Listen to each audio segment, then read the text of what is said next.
Hello and welcome back to the Way to Native Chronicles. Going to do something a little unusual today and just kind of invite you to contemplate a problem that we're having with Bombardier Bombi that we use for getting access to the trap line and for hunting.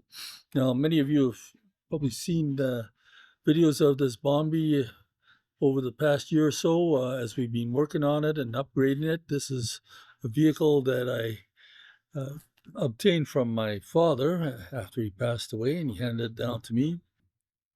So we put a lot of work into this machine, and we upgraded to Holly EFI instead of the carbs. The thing is running really smooth. We've refreshed everything we can think of. But you know, there was one thing that we didn't get to, and we should have probably checked it out a little more carefully, and that's the undercarriage, the axles. It turns out that my father had done some kind of modification to the rear axle that we're just discovering now. So I'd like to invite you to take a look at this, what happened. Uh, we've got some pictures of the tracks as they had come out of the machine. The wheels ran out of the tracks when we were up at Habay, northern Alberta. And that was actually the purpose of that run, was to really give this machine a good shakedown in an environment where we could, if we did have a breakdown, that we could retrieve it quite easily, which turned out to be the case because the machine ran right out of the tracks on us. So it came out in a way that we couldn't really fix the tracks in the field. Well, I managed to get it enough to get it loaded onto the trailer. Once I got it loaded back onto the trailer, we fooled around some more, and we wound up having to just undo the tracks once we got the Bombi home and remove the rear axle. You can see right now it's all just standing on 4 jack stands, and that axle has been completely removed. And what I want to show you next is what that axle actually looks like. And some of you might find this interesting to know how the suspension really works on a Bombi. You can see here, like you got your cog wheel for driving it on the front, eh? And the rear, so you have 1, 2, 3, 4 wheels after that cog. And the rear axle, the rear wheel, is really the most critical in a sense that that's what's going to keep your tension on the track, right? And the tension is actually set by just pumping grease. Once we got this axle off, and I'm going to take a flashlight, a trouble light here to give you a little closer look at what we have here.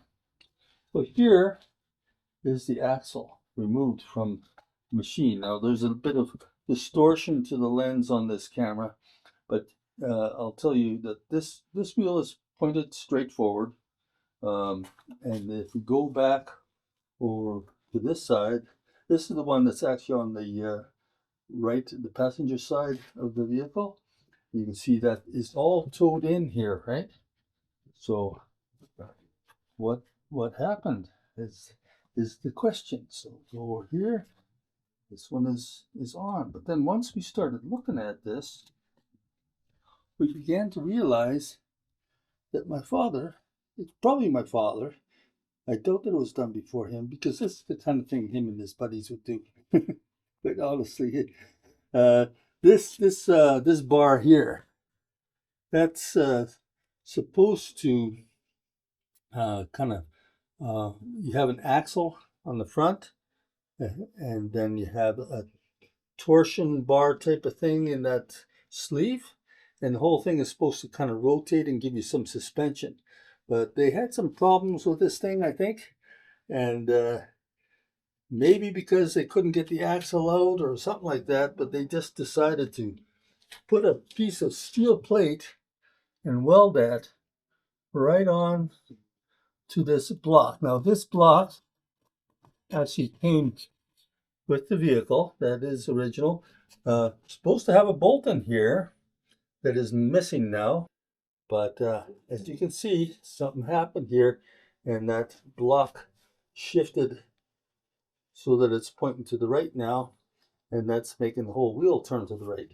Whereas this one here is nice and straight on. That's a big, and it's got the bolt still through it. That's originally to tighten it onto the spline shaft that comes out of that spring housing there, eh? And then you have another spline shaft going to the axle, or the axle going to the wheel itself. On this side here, see that there's also a spline shaft, and it comes out, but it's the end of the shaft is kind of welded in, and for some reason this plate is narrowed down a little bit. You can see it's gouged out kind of halfway along. So the reason for that might be that they were just having to do that to get at the end of the spline shaft to repair it. Can't really think of any other reason, but this one here is the full thickness still, its original thickness. So at any rate, as on the side we just saw, this side also has a piece of steel just welded right onto that block, and that's keeping any suspension from occurring. These parts here, these tubes, that's where the grease nipples go in to give the track tension. Okay, I'm just going to give a quick look here to show how this is being configured with the welding of my grandson Tristan here. Just roll it over, and you can see that's just being welded to the frame right there. And then on this side, same sort of thing. So that's how she looks right now. So that's just being welded to that side plate there. And then over on this side, it's, yeah, there you get the steel brush on that one too. Yeah, well, it's just all rusty looking there. But yeah, that just welded to there. So, you know, it's possible that bolt coming out this side didn't help matters much for it tilting on that one spindled axle there. So that is the overall look at this setup here. We're going to have to get some cutting wheels and just cut through that welding, and we're going to have to redo that somehow. Going to have to make sure that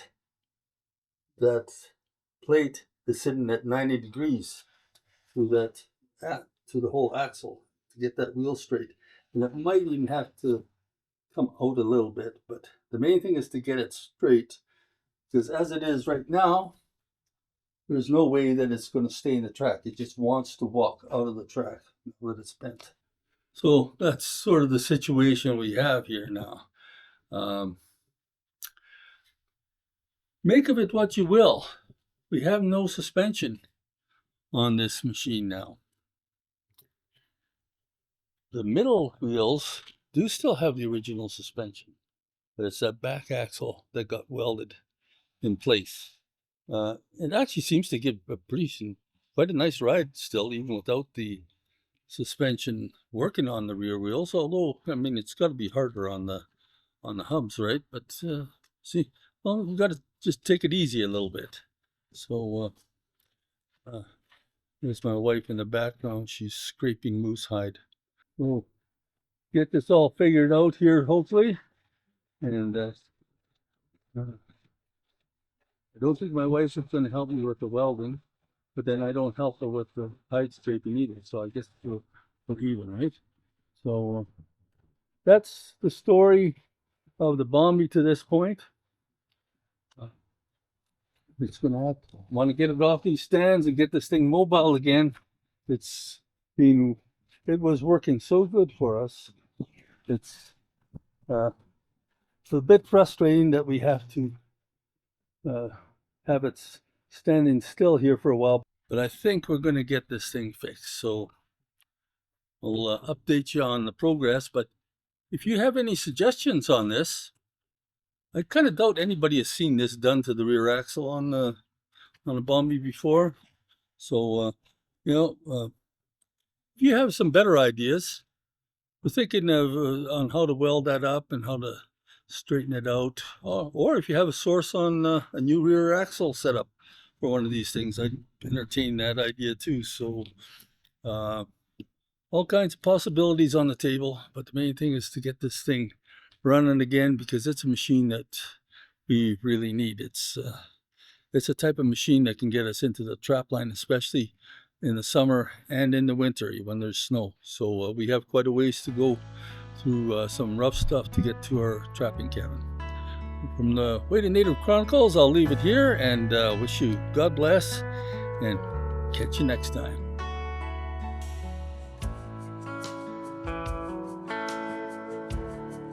Did you like this video? If you did, I think you're gonna like this one right over here. So check it out. And I appreciate your subscribing if you haven't done so already. Remember to do that while you're watching this next video. Click like, it all helps us out for this channel. Catch you next time.